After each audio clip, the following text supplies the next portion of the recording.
C'est de la salade russe, n'est-ce pas? Non, salade d'homme. Ça s'appelle salade d'homme? Et ils font quoi ici? Ils travaillent? Ce sont des bergers de chameaux. Je pense que ce qu'il faut faire, c'est se raser la barbe pour la première fois. Ceci est Udogramma. Ma dernière offre est de 50 000. Ça m'est égal, je pars à pied et je demande. Bienvenue au Turkménistan.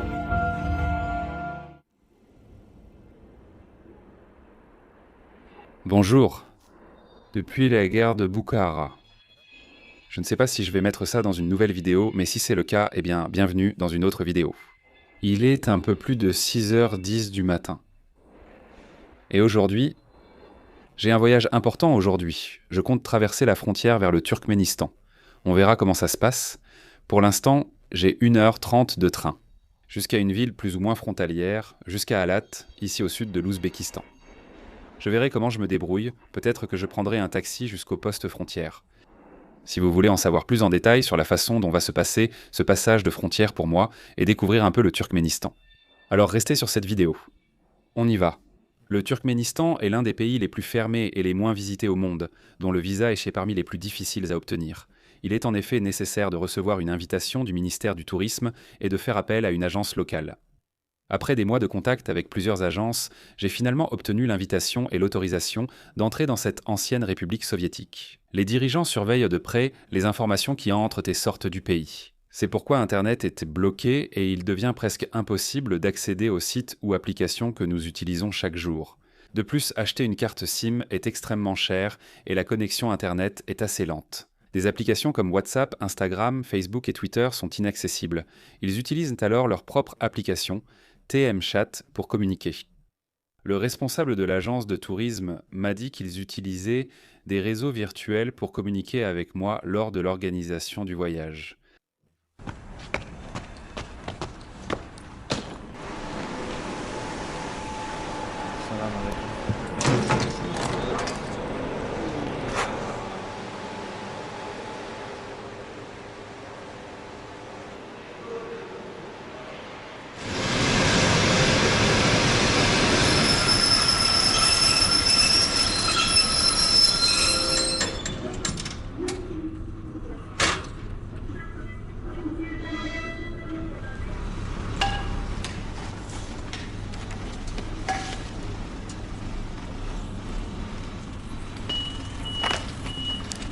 Excusez-moi. Est-ce que c'est mon train? Oui. Pour Alat, oui. Alat? Oui, dans quel wagon? Dans le premier. Le premier? C'est bon, merci.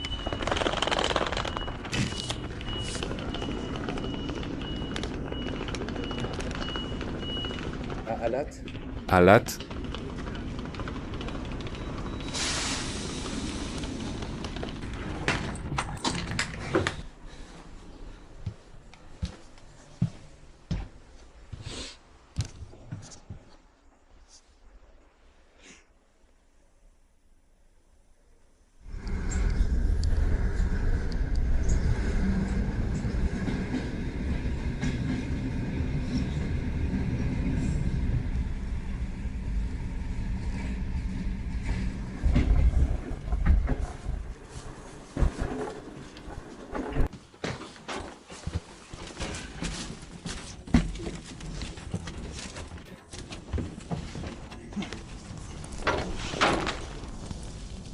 Eh bien, c'est déjà fait.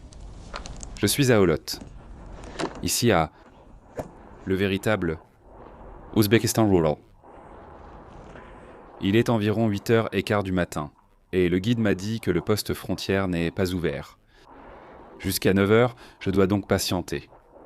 Et trouver un moyen de transport, un taxi jusqu'à la frontière. Cela fait environ 20 minutes de plus. Donc voyons comment je vais me débrouiller. Il n'y a plus personne, ça te revient à 120 000. Je n'ai pas 120 000. Tu n'as pas 120 000, ça fait environ 10 $. Je sais. Il ne me reste que 100 000 et je veux en garder un peu pour moi. On s'arrête à 30 000 ? Non, 100 000, tu les as. Allez, il ne reste plus personne, comprends-moi.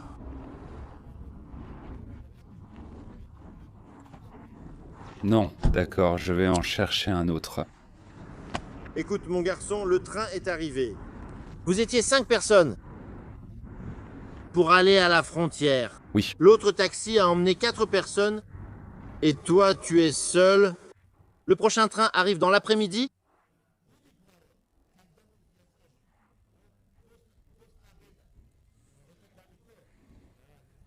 La frontière est loin. Le litre d'essence nous coûte $1. Tu me comprends correctement? Je ne veux pas tout dépenser. Allez, assieds-toi dans la voiture et on en parle en chemin. Écoutez, cher monsieur, je ne veux pas vous offenser. Je t'offense ou quoi? On t'apprécie. Comprenez-moi, je ne peux pas dépenser tout ce que j'ai. Je veux garder au moins 50 000. Si 50 000 ne vous suffisent pas, alors mieux vaut... Tu me donnes 80 000. D'accord, 80 000. Non, non, non. 80 000, j'ai déjà baissé de 40 000. Allez, 50 000. J'ai baissé de 40 000. Ma dernière offre est de 50 000, ça m'est égal. Je pars à pied et je demande. Les musulmans, nous appelons cela la sunnat. Ce que nous faisons, c'est négocier. Normalement, pour une personne, cela coûte au maximum 25 000 ou 30 000. 60 000? Bon, 60. D'accord, 60.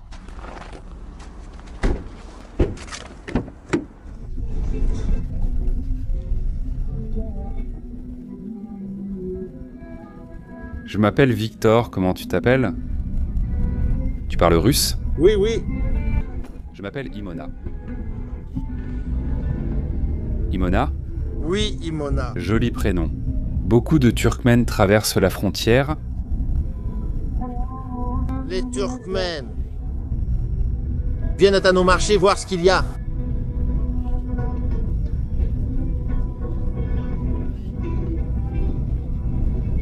Ah, c'est bien.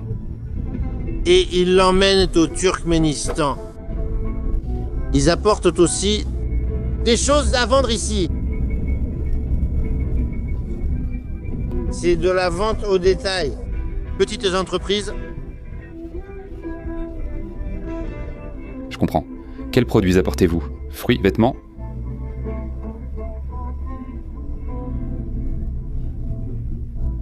Oui, des vêtements, des fruits. Récemment, ils ont interdit d'emporter des citrons d'ici.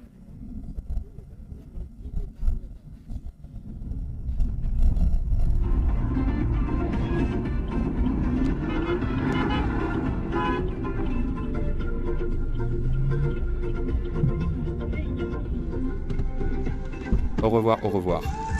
Au revoir, au revoir. Eh bien, voyons, au final, le chauffeur de taxi m'a attrapé ici. Putain, il y a eu une négociation difficile, hein? Il me demandait 120 000 et au final... Je lui ai dit 60 000, ce qui fait, putain, combien ça fait? 4 € ou quelque chose comme ça, ou 5. Mais bien sûr, normalement, ça coûte 20 000, 30 000. Le truc, c'est que je me suis retrouvé tout seul. Seul à la gare, perdu au milieu de nulle part. Et alors, comment tu fais pour en trouver un? J'ai juste assez de temps. Et disons que je ne peux pas le prolonger longtemps. J'ai rendez-vous avec le guide là-bas à 9h et quelques. Donc bon, au final, il a fallu... accepter le marché, j'espère qu'il ne va pas me faire un sale coup en demandant plus au moment du paiement. Ceci est le centre. Quelqu'un pour la frontière? Quelqu'un à la frontière?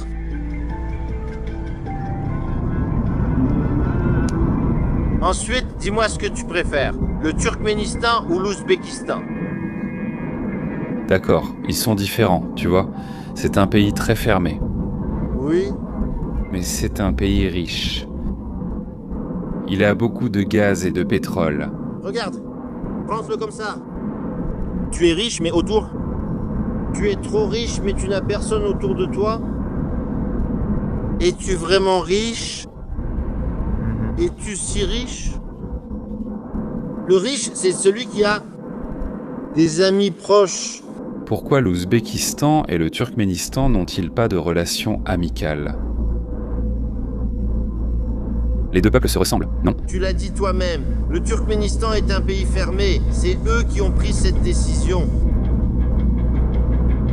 Pour qu'on ne leur vole pas l'or et d'autres choses.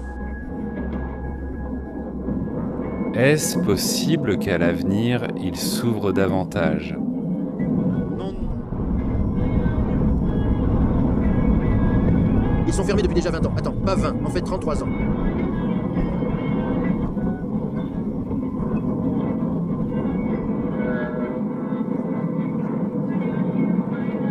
Quand le communisme est tombé, avec leur premier président Parmirat Niazo, Oui.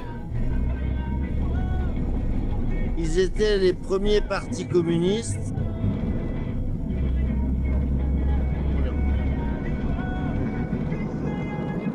Les gens vivaient bien.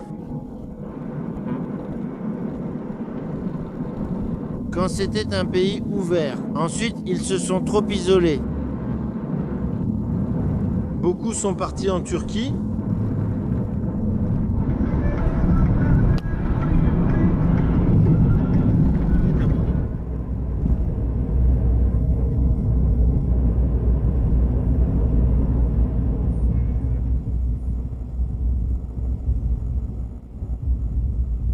Après la course en taxi, qui a duré environ 20-25 minutes, finalement le chauffeur de taxi a été honnête et m'a fait payer le prix que nous avions convenu. Et donc le passage de la frontière a duré en tout, je pense, 1 heure et demie.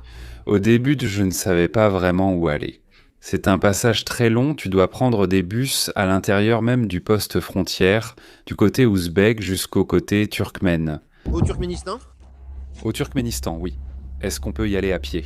Non, c'est 5000.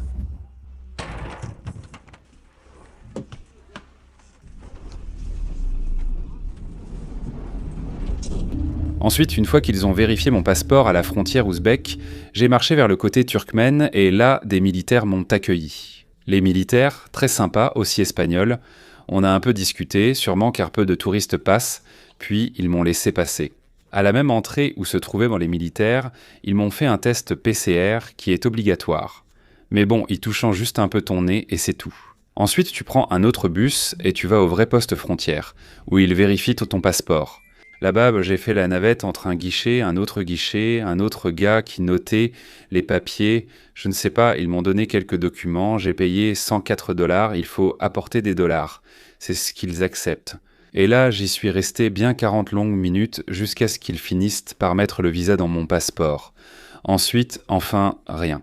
Le contrôle des bagages au rayon X, et une fois qu'ils t'ont contrôlé, ils te laissent partir. Et un autre bus te récupère à la sortie pour t'emmener jusqu'à la barrière, à la toute fin du poste frontière.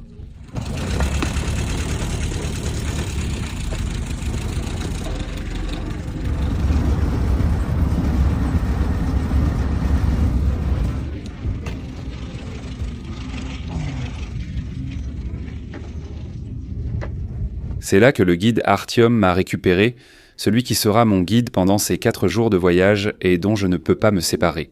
C'est Ahmed qui t'envoie? Oui, comment ça va? Bienvenue au Turkménistan.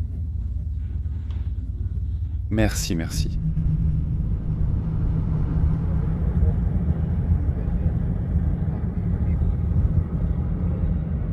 Y a-t-il beaucoup de tourisme depuis l'ouverture? Quand les touristes ont-ils commencé à venir? Nous avons ouvert le 1er mars, mais en mars, avril et mai, il n'y avait presque personne.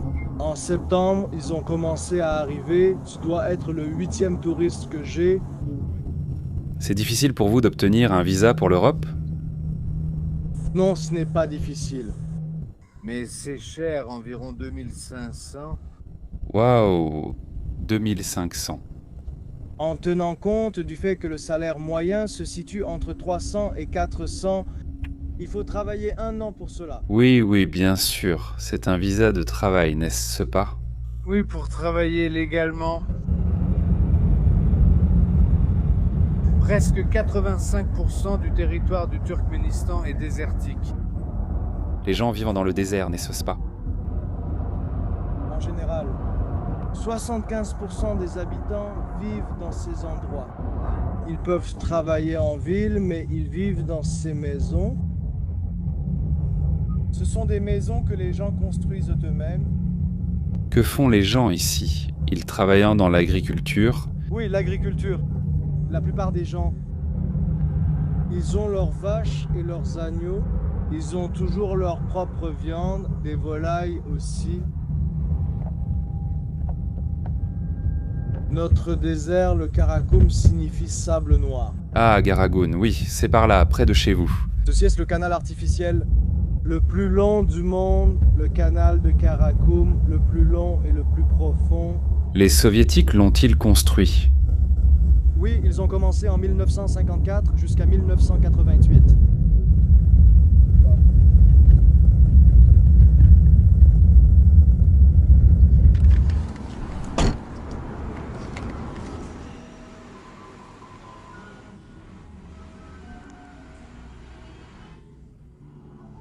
Après 3 heures. En voiture à travers le désert depuis la frontière où le guide est venu me chercher. Avec le chauffeur, nous sommes enfin arrivés dans la ville de Mari. Nous allons visiter un lieu historique, Mef, mais avant cela. Nous allons manger de la nourriture typique, turkmène. Les 3 heures de route, ou un peu plus, ont été entièrement dans le désert. Un désert très particulier qui a du sable mais aussi beaucoup de broussailles. Et seulement dans les zones les plus proches de la ville. Il y a un peu plus de vert, mais en général tout est en marron, dans des tons ocre, jaune, du sable et des chaumes. On aperçoit quelques maisons, il y a de petits villages, mais la plupart sont vides. Et les premières impressions, ce sont très bonnes, c'est-à-dire il y a toujours un certain respect quand tu entends que c'est le pays le plus fermé. Ou quand tu entends par exemple qu'il n'y a presque pas d'internet. Beaucoup d'applications sont interdites, on ignore presque tout de ce pays et il y a très peu de tourisme. Mais la vérité, c'est que avec le guide et le chauffeur, on a passé un bon moment. Là, dans la voiture. Ils m'ont dit « Non, tranquille, tu peux filmer. Mais il y a certaines situations et certaines choses que tu ne peux pas filmer. » Mais il m'a dit de rester calme, que s'il se passe quelque chose, il me préviendra. Et voilà, les gens sont très bien. Eh bien, très aimables, ouvertes. Aussi des gens du désert, non ? Pur, ce que j'ai vu jusqu'à présent, des gens comme ça, de villages, ruraux, du désert, c'est ce que j'ai vu sur la route. Beaucoup travaillent. Avec les ânes, je les vois travailler dans les champs, c'est la première chose que tu vois en traversant la frontière depuis cette partie du pays, non, de l'Ouzbékistan jusqu'au Turkménistan. Il faut faire comme ça.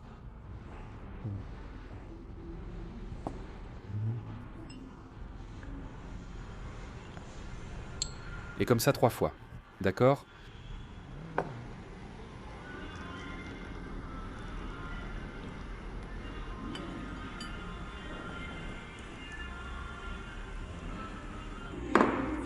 Merci beaucoup.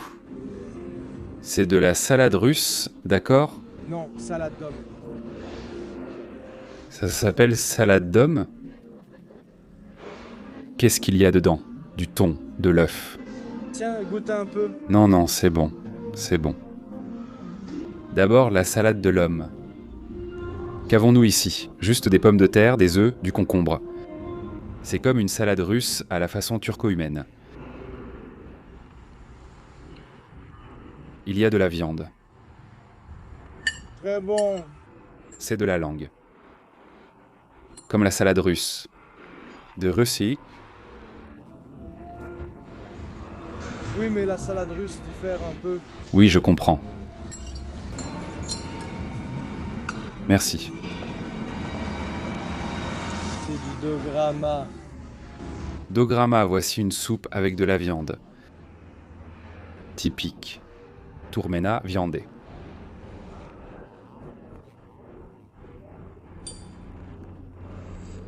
Viande et pain. Et bouillon. Vous voulez goûter ? Il en mange tous les jours, moi je n'aime pas trop. À chaque mariage, on en sert, aussi quand un bébé naît.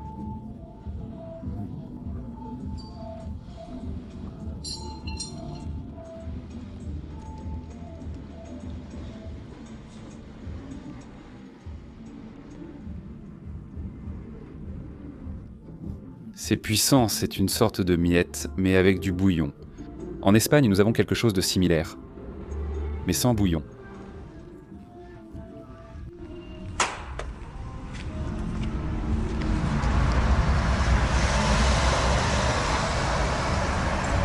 Sultan Sanyar, Le dernier sultan de l'Empire Seljoukide. ah, je comprends.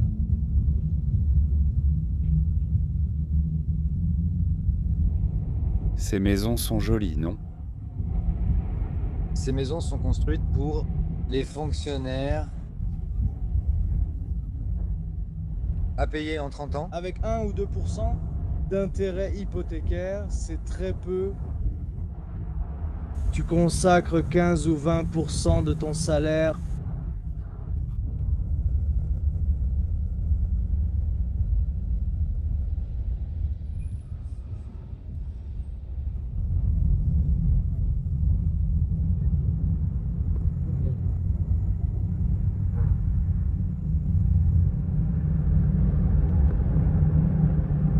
Eh bien, nous sommes déjà arrivés dans la vieille ville de Merv. Là, vous avez des ruines. Eh bien, c'est un complexe assez vaste. Une ancienne ville qui, comme Samarcande et Boukhara, a été clé sur cette route centrale, dans ce cœur central, pardon, sur la route de la soie. Et regardez qui j'ai ici. Je voulais m'approcher, mais il y a cette sécheresse. Donc je ne vais pas pouvoir. Qu'ils sont beaux.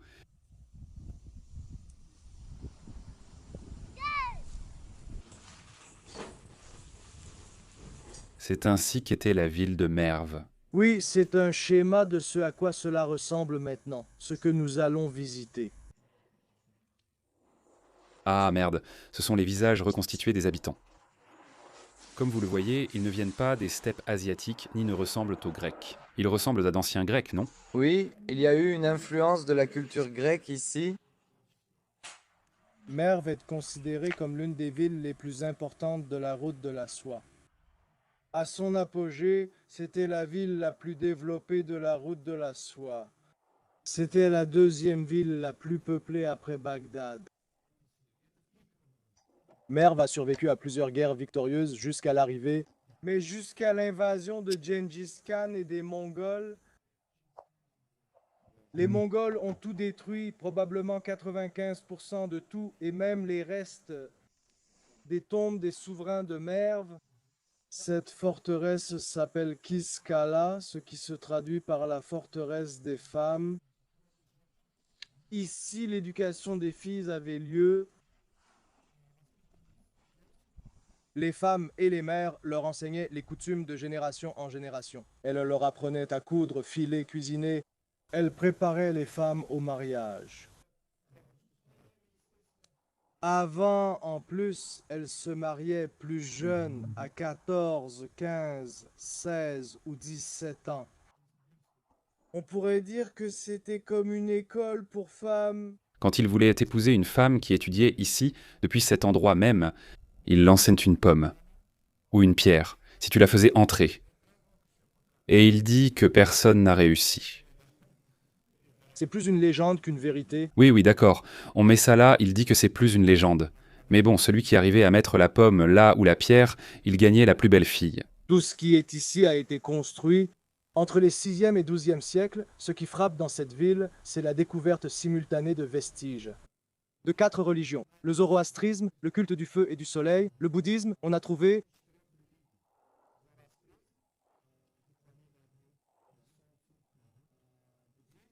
le bouddhisme a été retrouvé dans un stupa bouddhiste et le visage de Bouddha, le christianisme. Une statue de Bouddha, des vestiges d'églises chrétiennes ont été découverts.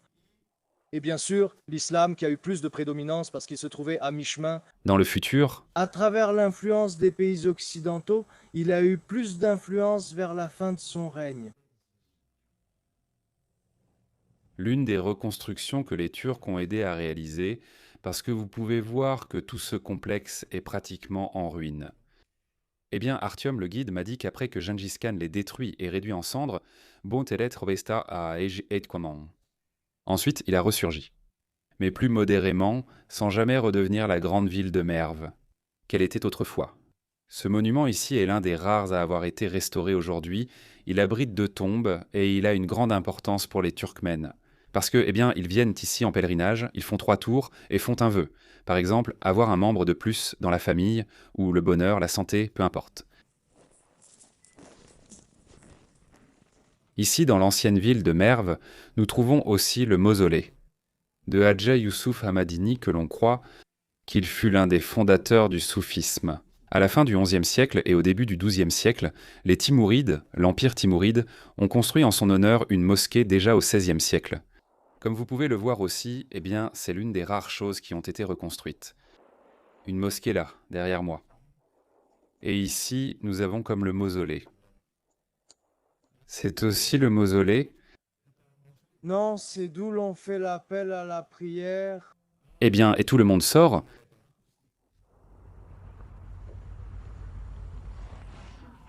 Est-ce la race turkmène? Non, ce n'est pas une race pure, celle qui est appréciée. Puis-je le toucher? Oui, même errant, mieux vaut te laver les mains après.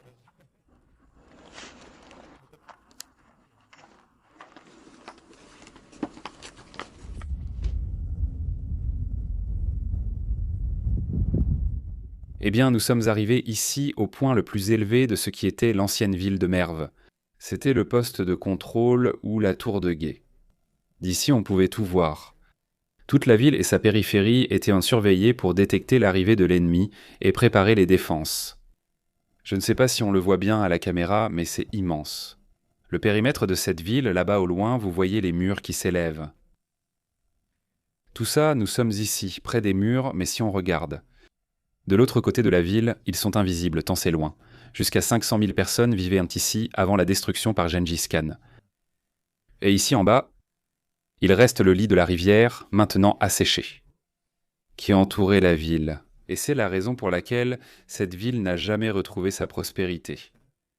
Parce que la rivière était dans cet état. Ici, il ne reste qu'un désert, une ville fantôme, une ville morte.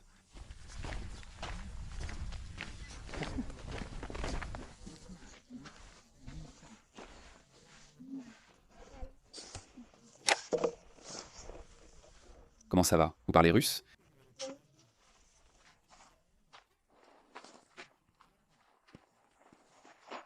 Ils viennent du Baloutchistan.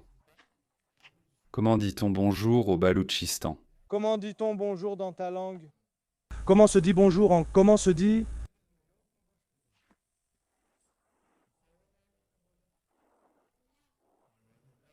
Que faites-vous ici? Vous travaillez? Ce sont des bergers de chameaux. Ah, des bergers, où sont les chameaux? Ils se promènent, ils mangent par là, puis ils les emmènent. D'accord, enchanté, au revoir. Ils viennent d'un territoire entre le Pakistan et l'Iran. Quand êtes-vous arrivé ici depuis le Baloutchistan?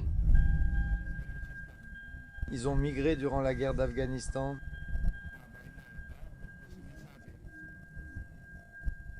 Ce sont des Baloutches d'Afghanistan, peu nombreux.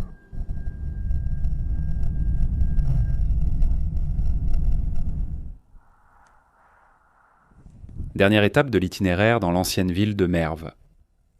C'est le mausolée du sultan Sankar, le dernier souverain de l'empire seldjoukide. C'est d'ici qu'il gouvernait toute l'ancienne ville de Merv. On voit que c'était un palais, aujourd'hui devenu mausolée. Et ici, vous avez à nouveau une inscription qui dit à peu près ce que j'ai déjà répété auparavant, à savoir l'aide à cette reconstruction de la part de la Turquie en collaboration avec le Turkménistan dans les années 2002-2004. En particulier, cela témoigne des relations étroites qu'entretient le gouvernement turc avec le Turkménistan.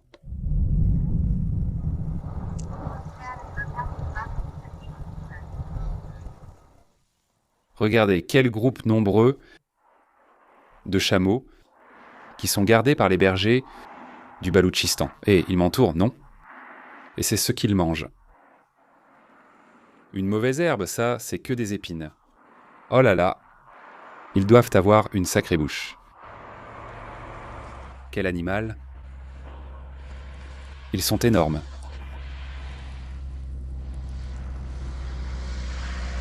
Wow.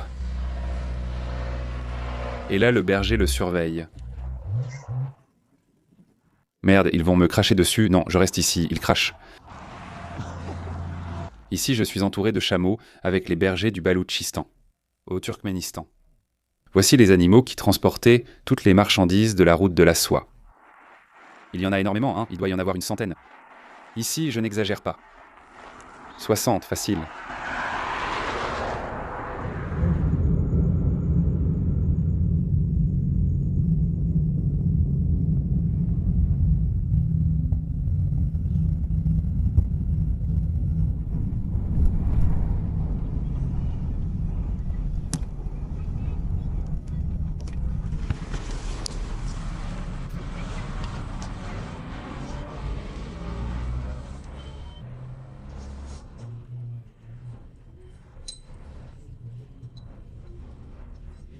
Suis-je le premier touriste espagnol ici?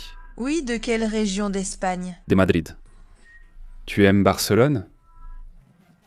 Regarde, tu ne l'as pas vu? Ah, je le vois, montre-le. Un fan de Barcelone. Je viens d'un salon de coiffure turkmène. Puisque nous approchons des 100 000 abonnés, il faut le célébrer d'une manière ou d'une autre. Ici, la tradition interdit la barbe.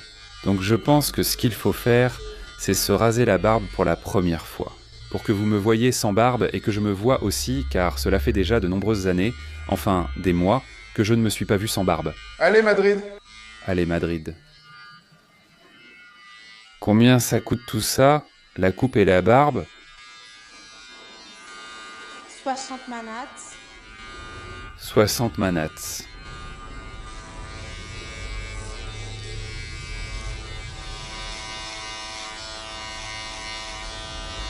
Frère, comment tu t'appelles? Victor. Oui, Victor, aussi en Espagne, Victor. German. Herman, très bien, Herman. Ah, très bien, Herman. C'est un nom allemand. C'est difficile, non? Beaucoup de barbe. Oui, un peu.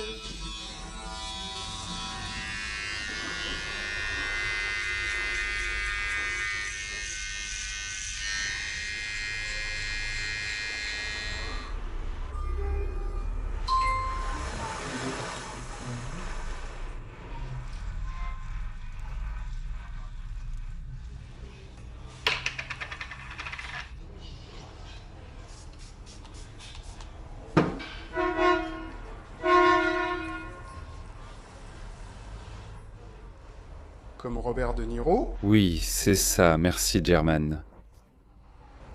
Comment ça va? Bien, excellent. Merci beaucoup. J'ai l'air d'une personne complètement différente. Lève-toi. Merci, enchanté. Je peux prendre une photo avec lui? On m'a remis à neuf, ça faisait longtemps que je n'avais pas senti ma barbe.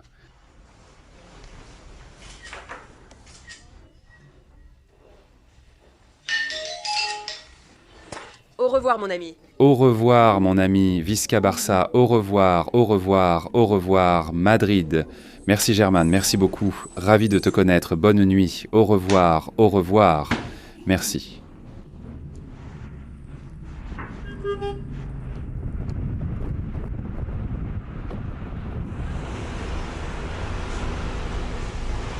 Red Bull. Ce n'est pas Red Bull? Pas analogique. Intéressant. Très similaire. C'est un hôtel? Je comprends.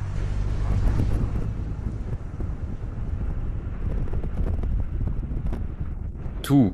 Ah, on se voit demain, non? Oui, oui, merci.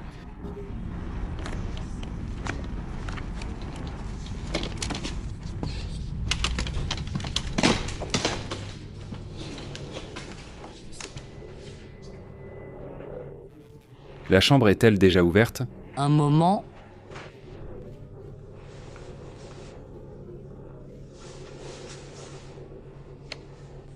Tu es prêt, ça va? Merci.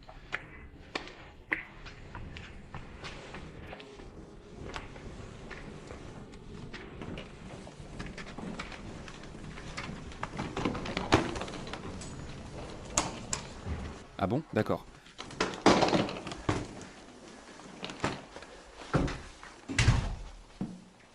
D'accord, eh bien c'est bon depuis que je suis sorti à 5 heures du matin. Ce matin, depuis l'Ouzbékistan, depuis Boukhara, je suis enfin là, enfin. À Mari, dans la ville, bon, plus ou moins, qui est à côté de Merv. De cette ancienne ville que nous avons visitée, rien de plus. Je suis déjà à l'hôtel, voyez comme c'est évident. L'hôtel le plus économique que j'ai pu trouver. Parce que bon, vous devez vous demander comment fonctionne le tourisme ici au Turkménistan, c'est assez fermé. Je voulais consacrer cette partie de la vidéo à expliquer un peu comment je l'ai organisé. Je suis venu, comme vous l'avez toujours vu, avec un guide à mes côtés et il n'y a pas d'autre façon de le faire. Pour venir en tant que touriste, il faut attendre la réouverture des visas de transit, actuellement fermés. Tu n'as que l'option de venir comme touriste en engageant les services d'une agence et, par la loi, il doit pratiquement te suivre 24 heures sur 24. Un guide personnalisé. Ça, c'est si tu veux le faire par toi-même, comme moi qui viens seul, tu peux aussi le faire en groupe, c'est-à-dire, il y a des groupes de 10 personnes, 15 non, des agences qui organisent comme ça. C'est aussi une autre option et le prix n'est pas du tout bon marché. Je vais passer 4 jours ici au Turkménistan et finalement, j'ai convenu d'un prix de 680 $. Avec les hôtels les plus budgetniques, c'est-à-dire les plus économiques, avec à peine des repas et des petits déjeuners, sans internet, donc tout au plus bas coût, au maximum. Mais bon, comme vous pouvez le voir, l'hôtel, putain, il n'est pas si mal, il est grand. Donc ici, pour 2 personnes, là aussi, il y a une armoire, c'est-à-dire qu'il y a un grand couloir. Et je ne sais pas, je crois que c'est ça. J'ai vu là sur le panneau 95 manas, ce qui doit faire, eh bien, ça n'atteint même pas 10 €. Par là, à peu près. J'ai trouvé curieux que le guide te suive toute la journée et que tu doives choisir une option. Le guide, à son tour, doit signaler chaque heure l'itinéraire que tu es en train de faire. C'est ce que m'a dit le guide, il dit « Oui, oui, j'ai une fonctionnaire du ministère, je ne sais pas de quoi, du tourisme ou quelque chose comme ça. » Et il l'appelle au téléphone chaque heure. « Et vous êtes où ? Et vous allez faire ça, et je ne sais pas quoi, etc. » Et il doit envoyer, tout le temps, des messages pour dire où nous sommes. Quel est notre programme ? Si ça change, si ça ne change pas, je ne sais pas. En vérité, il y a un contrôle strict à ce niveau-là. Il ne te laisse pas le voir tout seul. Cette option n'est pas disponible actuellement, peut-être plus tard. Si vous souhaitez venir, gardez-le en tête. C'est ainsi qu'on visite ce pays. Vous savez déjà que je vous ai dit que je voulais visiter les 15 ex-républiques soviétiques. J'ai profité de l'ouverture du tourisme ici et je devais le faire. J'ai visité l'Ouzbékistan et maintenant le Turkménistan. Cela fait déjà 9 ex-républiques soviétiques que j'ai visitées au total. Et je pense que je vais arrêter la vidéo ici avec ce spécial. Barba 100 000, j'espère qu'on sera déjà à 100 000 abonnés. Donc comme toujours, merci d'être là, de regarder la vidéo et voilà, on se retrouve dans la prochaine. Demain, j'irai faire un tour à Ashgabat, la capitale, la ville blanche. Ciao.